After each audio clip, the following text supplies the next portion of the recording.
பச்சரிசி புடிச்ச மாவிளக்கு குங்குமம் மஞ்சளுக்கு இன்றுதான் நல்ல நாள். வைகாசி மாசத்துல பந்தரொன்னு போட்டு 2 வாழை மரம் கட்ட போறேன்டி. பொள்ளாச்சி மலர் ரோட்டில வாழ்க பல்லாண்டு கல்யாண வாழ்க்கை 100 ஆண்டு.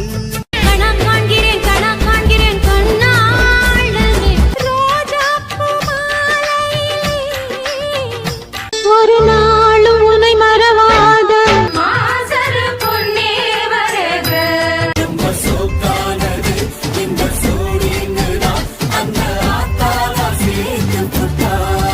வாழ்வில் ஒரு முறைதான் திருமண கோலம் வரும். மனசோய்ப்பு தந்தி அடிக்கிறது மணமகளே பாக்கு வெத்தல மாத்தி முடிச்சு பையன் வந்தாச்சு.